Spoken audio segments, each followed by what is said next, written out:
आज हामीहरू 2023मा पोखरा युनिभर्सिटीबाट आइईमा सोधेको सेकेन्ड च्याप्टरको न्युमेरिकल जुन भनेको fundamental of thermodynamics and transfer छ सेकेन्ड च्याप्टर। त्यसको हामीले न्युमेरिकल चाहिँ सल्भ गर्न जानेछौँ र यो क्वेसनमा चाहिँ यो क्वेसन हामीलाई दिएको के छ भन्दाखेरि एउटा 15 centimetre layer of common brick छ जसको थर्मल कन्डक्टिभिटी भनेको 0.8 watt per metre degree Celsius छ।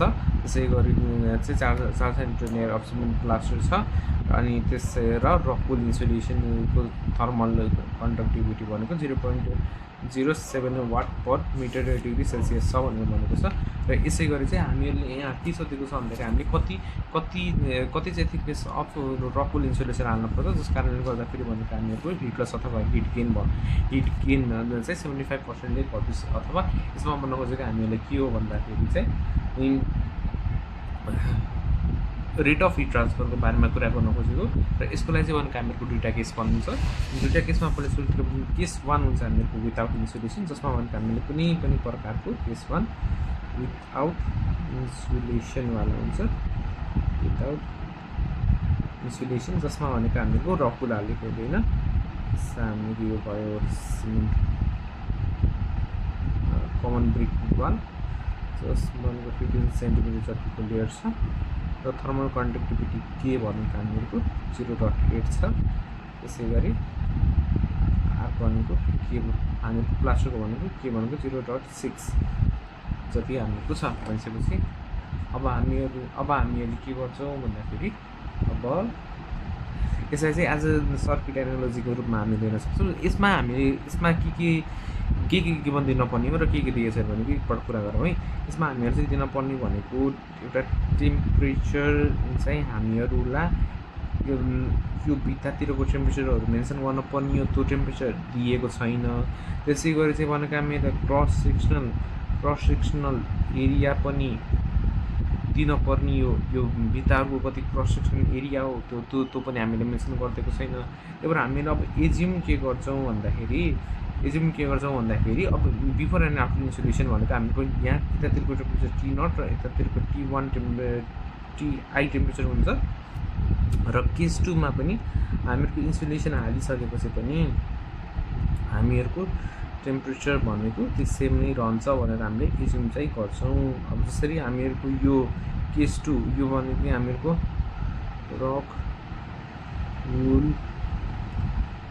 रकवुल इन्सुलेसन छ भने यसमा पनि हामीहरूको T0 र यहाँ भनेको TI टेम्परेचर सेम नै रहन्छ भने हामीहरूको एज्युम गरिन्छ। त्यसै गरी चाहिँ एज्युम टेम्परेचर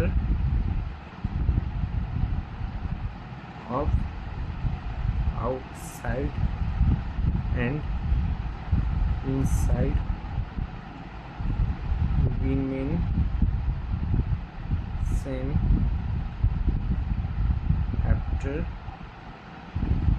the insulation लगाइसकेपछि हामीहरूको सेम हुन्छ भने हामीहरूको एजुम्सन भयो। त्यसै गरी चाहिँ हामीहरू के भने यहाँ क्रस सेक्सनल एरिया नदिएको cross sectional area as 1 meter स्क्वायरले हामीले एज्युम गरिसक्यौँ। अब जाउँ अब यो हामीको केस 1 तिरको बारेमा कुरा गर्ने हो भने अब हामी यसलाई एज अ सर्किट एनालोजीको रूपमा हामीहरूले हेर्छौँ है। सर्किट जसरी बनाएर हेर्छौँ, बाहिरतिरको टेम्परेचर T0 अनि भित्रतिरको टेम्परेचर TI। त्यसै गरी चाहिँ यो भनेको हामीहरूको कङ्क्रिट वालले गर्दाखेरि थर्मल रेजिस्टेन्स दिने, त्यसै हामीहरूको कङ्क्रिट वाल थर्मल वालको थर्मल रेजिस्टेन्सलाई हामीले के लेख्छौँ यसै यो भनेको हामीहरूको R1 भयो। त्यसै गरी यो भनेको R2 भयो। त्यसै R1 भनेको हामीहरू थर्मल रेजिस्टेन्सको फर्मुला के हुन्छ भन्दाखेरि हामीहरूसँग चाहिँ थिकनेस छ। यसमा भनेको यसलाई thickness by thickness of wall यसको थिकनेस भयो। त्यसै गरी divided by thermal conductivity multiply by cross sectional area. त्यसरी गरेर चाहिँ हामीले सिकिन्छ। भनेपछि हामीको फर्स्ट केसको लागि के हुने भयो भन्दाखेरि हामीहरू यहाँ तलतिर 0.15 लेख्नुको कारण के हो भन्दाखेरि यहाँ हामीहरूको तलतिरको युनिट के छ, तलतिरको थर्मल कन्डक्टिभिटीको युनिट भनेको हामीहरूसँग के छ, watt per metre degree Celsius भनेर छ। Watt per metre degree Celsius छ भनेर भनिसकेपछि हामीहरू पनि यहाँ 0.6 यहाँ माथितिर हामीको कति छ, यहाँ 0.65 मिटर छ। यहाँ हामीको मिटर यहाँ भयो, मिटर सरी watt per metre degree Celsius यसरी यहाँ हामी लेख्यौँ भनिसकेको सेल्सियस मल्टिप्लाई बाई एरिया हामीहरूले लेख्न पर्यो। एरिया भनेको हामीको मिटर स्क्वायर भयो भनिसकेपछि 1 मिटर स्क्वायर भयो भनिसकेपछि हामीसँग कति आउँछ भन्दाखेरि यसै क्यालकुलेटरमा राखेर राखौँ। त्यो भनेको हामीको थर्मल रेजिस्टेन्स आउँछ 0.15 डिभाइडेड बाई 0.6 मल्टिप्लाई बाई 0.6 बाद हामीसँग आयो 0.2 सरी हामीहरूको यहाँ 0.8 छ है, 0.6 मैले गलत गरेछु। यहाँ हामीहरूको 0.8 0.1875 डिग्री सेल्सियस पर वाट हामीहरूको यति भयो। यो भनेको हामीको एन्सर भयो। Thermal resistance of concrete wall भयो। त्यसै गरी चाहिँ अब हामीहरूको भनेको थर्मल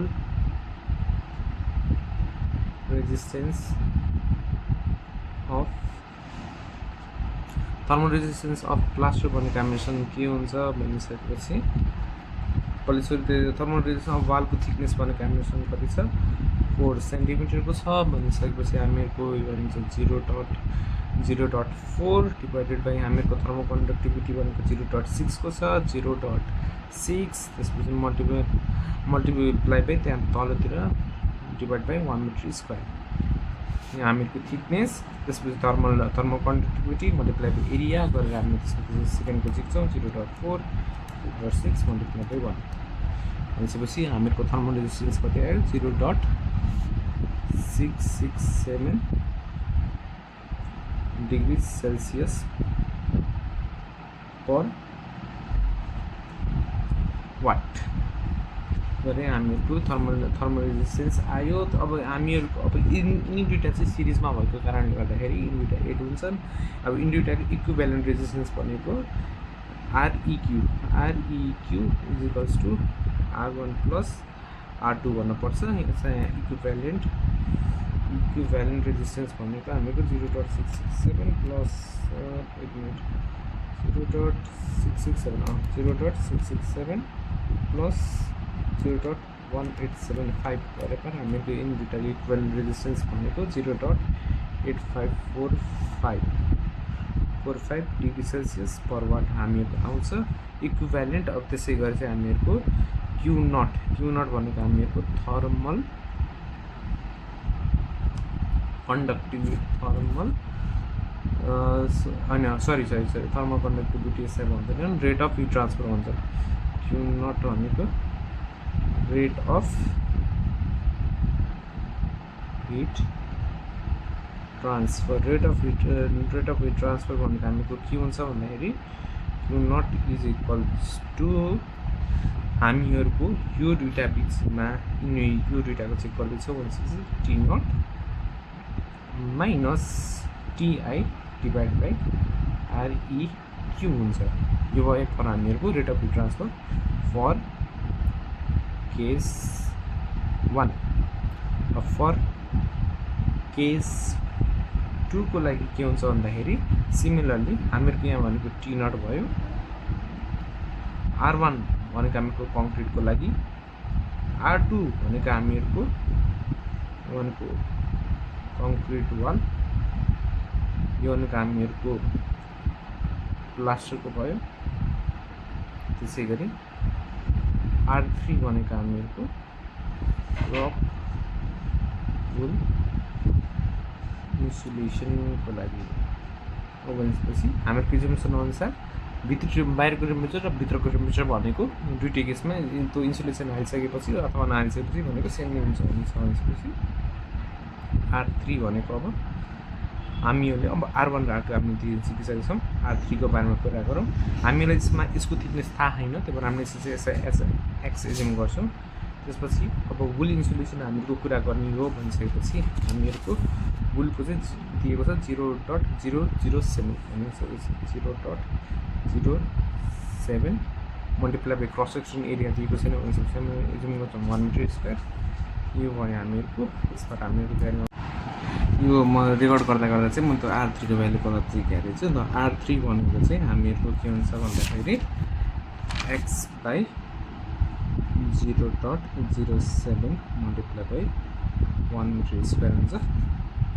त्यसपछि हामीहरूको 1 बाई 0.7 मल्टिप्लाई बाई